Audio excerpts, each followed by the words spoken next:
Good morning, Madeline. Good morning, Avisha. How does it feel to be hosting in person today? I definitely missed it, and I would not want to be hosting with anyone else. With only 3 shows left until summer, we have a lot to get to, so let's get started with the intro.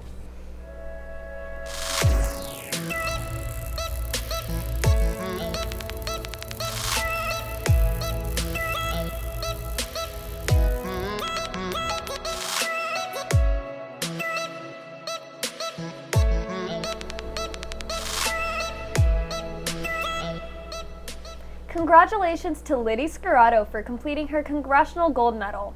A congratulations is also in order to Divya Denby, who received a scholarship to study Chinese language and culture over the summer. Speaking of summer, Susanna made a piece on all the camps Summer at Barstow has to offer this year, and Jordy made a piece on how to invest the money you make for those of you with summer jobs. Hi, Dan McNichol here. I'm the director of the Summer at Barstow and Extended Care programs. So this summer, when I started looking at enrollments the other day, we have some of the highest enrollments we have ever had. So it looks like, families from here at Barstow and outside of Barstow are excited and ready to get their kids back in some form of normality for the summer anyway. So we've made some adjustments to our field trips that we're sending out to make sure that everything is being safe. And then on campus here, kind of following the school year protocols of social distancing and making sure our class sizes aren't too big and everything. We're following those same protocols to make sure that we can have a safe and healthy summer. So this summer, we are actually offering over 620 camps. We're starting as early as 7 o'clock in the morning with workouts for parents. And then in the evenings, we are offering a youth soccer league, non-competitive for grades, kids going into 1st through 6th grade. And they sign up on the website like everything else. We're doing our camps that parents have always said they wanted to take a camp with their kid. So this year we're doing it. We're going to run camps at night, from I think it's 6 to 7:30, 3 nights out of the week, and each week is something different. And then at nights, we're going to have an adult kickball league going out on the soccer field, which I think is going to be awesome. All of those are options outside of our usual camp system that we have going, from a BTVN Junior to ceramics to sports sampler to Nerf Wars to all those other camps that we've got going on. The thing I'm most excited about, without getting too cheesy or sappy with it, is I'm excited to see my kids back. I'm excited to see kids in the hallways having fun at summer camp, making cool projects, being around everybody, and just be able to see the families. Because after being a part of Summer at Barstow, from being a bus driver back in the day until now for almost 20 years, summer here is my life. And I'm probably going to have a hard time keeping my eyes dry during the summer when I see some of these families for the first time in 2 years. This summer is going to be one for the record books. We're going to have some fun here that we haven't had in a long time. And again, we're going to be open from 7 a.m. until 9 o'clock at night. Lights on the soccer field, maybe pickleball on the tennis courts for adults. We're going to have so much going on that I'm stoked to be here, and I'm stoked that this is what I get to be able to do for a living. So for any of you that have any questions, kiddos, students, campers, parents, reach out if you need anything. My name is Harold Sater. I am 86 years old. I'm retired from having run a business in Ottawa, Kansas for 27 years, a manufacturing company. And I'm at home with my wife in Prairie Village, and much of our family in the Overland Park area. I became interested in the stock market many years ago, probably 25 or 30 years ago, as an investment towards my retirement. When I went to college, I majored in economics, and I've always had an interest in finance, and as a result in the stock market also. I think people should start investing for their future in the stock market or any other area of potential investment once they start earning income. I prepared a booklet about 7 or 8 years ago outlining what I thought was a plan for young people to accumulate capital for the purposes of their retirement by starting to invest as early as possible. And what it does is it starts out by saying why young people need a plan. And the reasons are several. Number one, most young people today will live a lot longer. And as a result, they'll need more money. Health costs will also continue to increase. Inflation will certainly increase in the future. And finally, though you may not like to hear this, taxes will continually increase. People in their 20s have a long horizon of time in front of them, like 40 years in which to see their capital increase. But they have to be disciplined.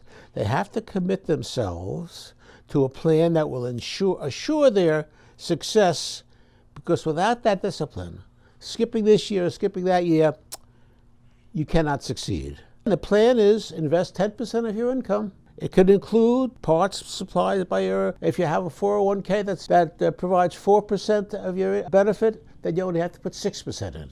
Establish your Roth IRA. That way, you will only pay taxes on the money you put into it, not on the money you earn, and that's really a really big deal. I've assumed that people that we're talking to now will be in the workforce for about 40 years, which means that they'll be retiring sometime in the early 2060s. If they have a 40-year working career and they invest 10% of their annual income every year, that investment should grow at about 8% a year. On that formula, the total value of your investments, starting with year one, will increase by 432%.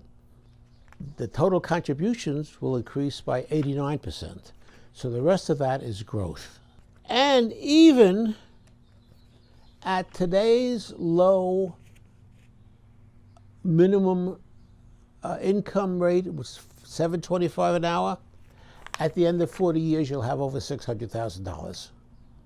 So it's really explosive, and it really can do a lot for you. Now, that's if you have, making $15,000 a year at $7.25 an hour, you'd end up with $649,350. If you started out making $35,000 a year, you'll have $1.5 million. Some people say, well, maybe I can skip a year, or maybe I can skip 2 years because I have some extraordinary expenses. That's the wrong attitude, because the year that you lose is not the year that you're investing in, not the first year, but the last year when you get the biggest returns. There are just so many opportunities out there, and you just can't put them off into the future saying it'll be okay, or expect the government or your employer or someone else to take care of yourself.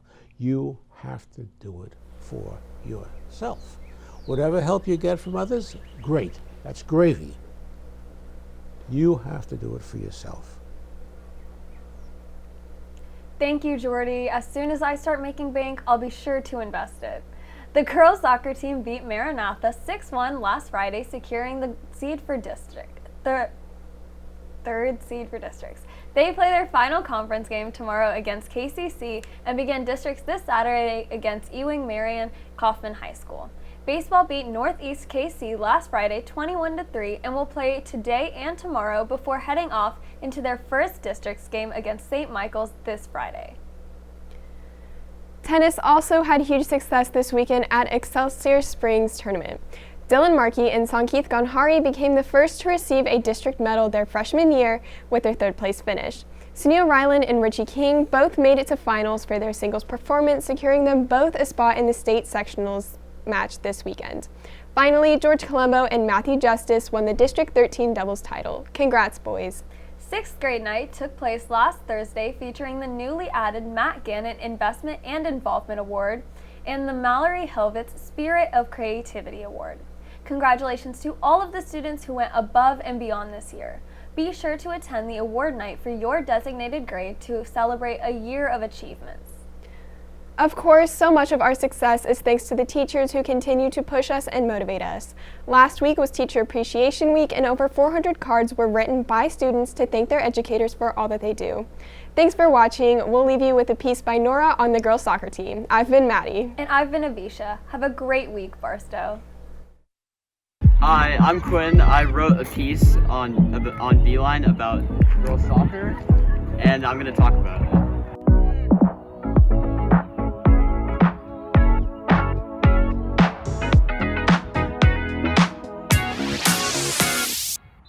So I interviewed Phoebe Browse, who used to play for the team, but she got injured, so now she's an assistant. And so she just told me about like the logistics of the team and like the dynamic. I think that our season is gonna be pretty good. We've had a pretty good start so far. We've got a lot of talent on the team, which is really exciting. We've gotten lots of shots on goals and quite a few goals made, and so I think we're gonna have an uphill battle for the rest of the season. I think since we're such a small team, we have to work a lot, and a lot of people are on the field for a full 90 minutes. So it's helpful having those people who are encouraging on the team, like Avisha and Susanna, who are encouraging you throughout the game, letting you know that you're going to make it pretty much when you're pretty much crawling on the ground trying to finish the game because they're so tired. But yeah, it's really important to have encouragement.